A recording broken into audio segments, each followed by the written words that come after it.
एक हड़ाई होती है 1 एकड़ जमीन की, यानी 200 फुट लंबाई और 30 फुट चौड़ाई, उसको हड़ाई बोलते हैं। ऐसे बैलों से एक हल जोत कर लकीर खींचते हुए वापस आते हैं, फिर जाते हैं, फिर वापस आते हैं, वो हलाई होती है। उसको हल से इतने टुकड़े को, इस इतने पोर्शन को हलाई कहते हैं। एक हड़ाई यानी एक हड़ाई इतना, फिर ऐसे कहते हैं। इस एक हड़ाई में और 1000 कसाईयों जितना पाप, हिंसा का पाप, जीव हिंसा का पाप उस हाड़ी के माथे पर लिख दिया जाता है। और फिर उससे जो पुण्य होता है उसमें उत्पन्न हुई, जैसे फसल कणक उत्पन्न होगी, गेहूं उत्पन्न हो गया, वो जड़ गया।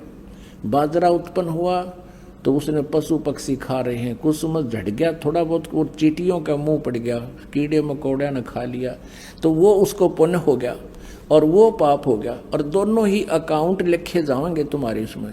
तो तुम्हारे विधान में जिन भगवानों की तुम पूजा करते हो उससे पाप अलग भोगने पड़ेंगे और पुण्य अलग।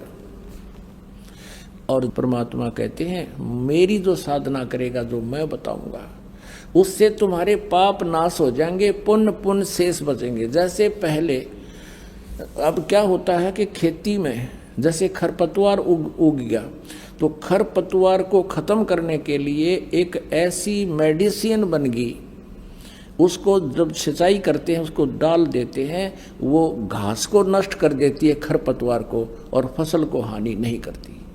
अब देखो फिर अपने आप फसल पर फूल लगी। वैसे ये औषधि तो पहले भी थी, लेकिन इसकी खोज नहीं कर पाए थे। अब परमात्मा ने ये औषधि, जब ही सतनाम हृदय धरो भयो पाप को नाश, जैसे चिंगारी अग्नि की वह पड़े पुराने घास। अधिक जानकारी के लिए डाउनलोड करें संत रामपाल जी महाराज ऐप व सब्सक्राइब करें संत रामपाल जी महाराज यूट्यूब चैनल।